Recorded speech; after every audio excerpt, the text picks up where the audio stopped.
कौशल जी, sir शिक्षा मित्र अवनीश भाई कह रहे हैं कि भाई अगर नहीं जोड़ते शिक्षा मित्रों का नाम तो भी वो बुरा मानते, इसलिए वो बुरा ना माने इसलिए बाबू ने नाम जोड़ दिया उनकी संख्या।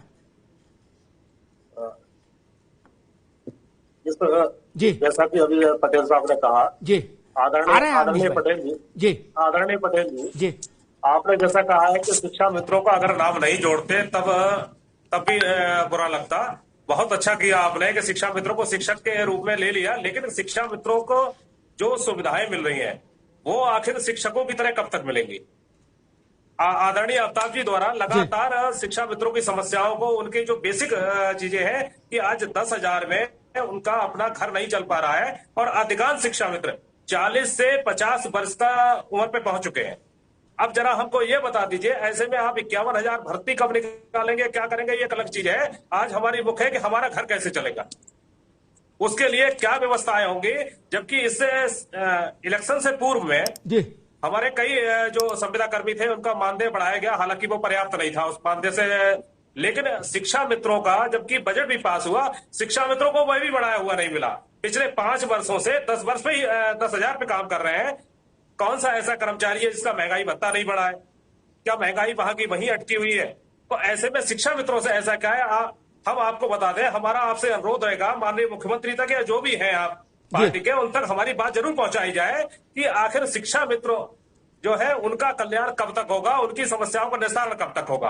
आपने शिक्षक के रूप में माना है, बहुत अच्छी बात है, आपने काउंट कर लिया, बहुत ठीक है, लेकिन हमारी समस्याओं का भी निस्तारण कर दीजिए, यही आपसे अनुरोध है। सर आप तो 10,000 कह रहे हैं, मैं कहता हूं शिक्षा मित्रों के साथ साथ अनुदेशक भी हैं, वो 7,000 पे हैं। मैं वही कहा।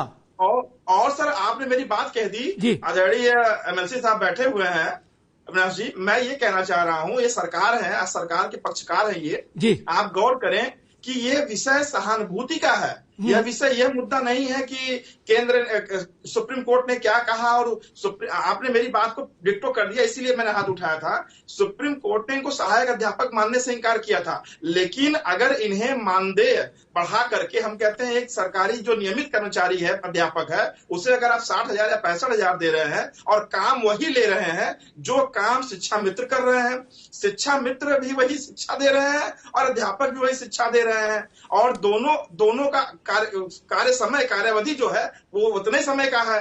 एक व्यक्ति को मिलता है प्रतिदिन 2,000 रुपए और एक व्यक्ति को मिलता है प्रतिदिन 200 रुपए। तो ये ऐसी भी संगति है कि इसको तो बिल्कुल ये आत्महत्या करने को मजबूर कर रहे हैं। मैं कहता हूं जो हुआ सो हुआ, आज से चेत लें, अब से चेत लें और ये तय कर दें कि इस वित्तीय वर्ष में जो 2022-23 वाला जो वित्तीय वर्ष होगा, इसमें हम शिक्षा मित्रों, अनुदेशकों का मानदेय बढ़ा देंगे। ठीक। विशु यादव कुछ कहना चाह रहे थे भाई, बोलो। सर मैं एमएलसी साहब जो कि सरकार के हिस्सा है, मैं उनसे बस इतना सवाल करना चाहता हूँ कि क्या ये जो डाटा अनुपात समानुपात का आ गया, क्या इसके बाद हम जो टेट से टेट पास अभ्यर्थी हैं 12 लाख से ज्यादा, क्या हम उम्मीद करें अब कि आप भर्ती आप देंगे, या हम ये मान के बैठे कि अब आपसे कोई उम्मीद नहीं करें? हम इसका बस आप हमें अब जवाब दे दीजिए। भर्ती प्रक्रिया रुकी नहीं है कहीं, ऐसा कैसे कह सकते हैं आपकी भर्ती प्रक्रिया रुक गई? मैंने कहा ना कि ये डेटा डायनेमिक है, स्टैटिक नहीं है, और डायनेमिक डेटा परिवर्तित होता है। मैंने कहा कि लगातार इनरोलमेंट बढ़ेंगे तो ये अनुपात बिगड़ेगा, और जब अनुपात बिगड़ेगा तो निश्चित तौर पे, और योगी सरकार प्रतिबद्ध है इस बात के लिए कि हमें युवाओं को अवसर भी देने हैं, शिक्षा व्यवस्था को भी अच्छा करना है, और शिक्षा व्यवस्था को अच्छा करने के साथ साथ योग्य शिक्षक हमारे विद्यालयों में पढ़ा रहे हों। जब गुरु योग्य होता है तभी भविष्य की पीढ़ियां बनती हैं। हमारा सर एमएलसी साहब से सिर्फ यही कहना है कि प्रतिदिन यदि आप कहेंगे अपना नंबर हमको दे दीजिएगा, तो व्हाट्सएप पे हम आपको मैसेज के माध्यम से सूचना दे देंगे। प्रतिदिन हमारा 2, 3, 4 शिक्षा मित्र साथी इस दुनिया को छोड़ के जा रहे हैं। प्रतिदिन का है, अब तक कम से कम 6 से 7 हजार के बीच में संख्या पहुंच चुकी है। और उसका रीजन बीमारी भी हो सकती है, बहुत सारे रीजन है, लेकिन हमको ये बीमारी की अगर बात की जाए तो आज इलाज कराने को पैसे नहीं है, उसकी जिम्मेदारी किसकी होगी? दूसरा चीज ये है, जैसे सुप्रीम कोर्ट का बार बार जिक्र किया जा रहा है, आदरणीय आपने कहा भी था इस चीज के लिए कि सुप्रीम कोर्ट में जब डिसीजन आया वहां यह कहा गया कि शिक्षक पद हम नहीं लिख सकते हैं। उसके बाद में 3,500 मानदेय से लगातार सरकार के द्वारा वक्तव्य दिया जाता रहा है कि हमने 3 गुना मानदेय कर दिया। पिछले 5 वर्ष पहले अगर आपने 3 गुना मानदेय कर दिया है तो आपसे अनुरोध यह है, हमारी बात को माननीय मुख्यमंत्री जी तक, सरकार तक आप पहुंचाएं कि एक बार 3 गुना और कर दीजिए। कम से कम स्थायी हल निकलने तक उनका हल तो घर परिवार तो चलेगा। दूसरा चीज ये है कि जो एक व्यवस्था है सरकार की, सबका साथ सबका विकास जी, तो आदरणीय एमएलसी साहब, हम लोगों को भी भरोसा है और पूरा भरोसा है कि विकास होगा, लेकिन होगा कब तक हमारी समस्याओं का हल निकलेगा, इसके लिए हमारी बात को जरूर पहुंचाया जाए। लगातार चूंकि संगठन का एक छोटा सा कार्यकर्ता होने के नाते हर दिन फोन आते हैं, हर जैसे ही दिन निकलने का पूछा जाता है क्या कुछ हो रहा है, तो हर एक दिन नई आशा की किरण लेके आ रहा है। लेकिन बस भरोसा है आपके ऊपर, आपकी सरकार के ऊपर, माननीय मुख्यमंत्री जी के ऊपर कि जल्द से जल्द हमारा हल निकाला जाए, कम से कम इतना मिले कि हमारा खर्च चल जाए। रविंद्र पटेल जी, ये मसला बड़ा पुराना है और बड़ा कारुणिक है, बड़ा दुख भरा है। लाखों परिवार शिक्षा मित्रों के, और उसमें ज्यादातर तो वैसे हैं जो कोई लड़का तो है नहीं अब शिक्षा मित्र, सब ऐसे हैं जो प्रौढ़ से उधर की ओर जा रहे, आगे की ओर। उनके बच्चे बड़े हो गए, बेटियां हैं, ब्याह करना है, पढ़ाई है, सब तमाम समस्याएं, और 10,000 रुपया का मसला कभी उनका मेहनताना, और वो भी 11 महीने का, और कागज में लिख के बता दिया कि जी ये भी मास्टर है, इसलिए अनुपात बहुत ज्यादा अच्छा हो गया, इसलिए अब नई भर्ती भी नहीं। एक तीर से दोनों गए।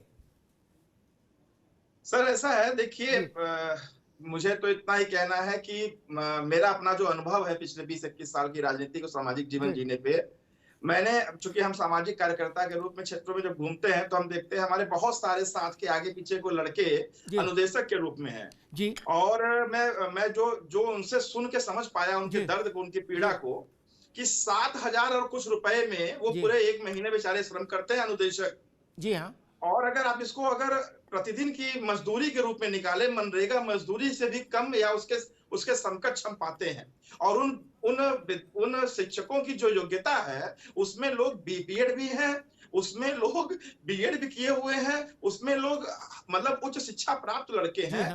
और उनकी ड्यूटी क्या है, अगर उस जिले में, मैं अपने जिले की एक बात बताऊं, वैसे आप 75 जिले को समझ लीजिएगा, कि अगर लड़के का घर मिर्जापुर चुनार जिले के कोलना गांव में है तो उसकी ड्यूटी है पटेहरा ब्लॉक में, जो उससे कम से कम 45-50 किलोमीटर दूर है।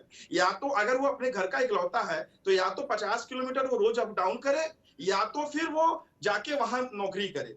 ऐसी कई समस्याएं हैं जिसको अगर आप दृष्टिगत रखें तो ये संवेदना और सहानुभूति का विषय वस्तु है कि कम से कम हम अगर उन्हें शिक्षक समझते हैं, शिक्षक का दर्जा गुरु का है, गुरु को अगर गुरु हमारा पीड़ित होगा, हमारे बच्चों को क्या शिक्षा दे पाएगा, उसकी मन स्थिति क्या होगी। जब मरीज क्रिटिकल हो, आईसीयू में हो अवनीश भाई, तब उसको ये नहीं कहा जाता कि बेटा अनुलोम विलोम करो बाहर आके है और शीर्षासन करो, तुरंत निकल जाएगा, 5 सेकंड में मर जाएगा। क्या शिक्षा मित्रों की स्थिति वही है। हम इनको अनुलोम विलोम और प्राणायाम और इधर से नाक बंद करो, इधर सांस लो, ये नहीं सिखा सकते। आईसीयू में है पूरी पीढ़ी, आईसीयू में,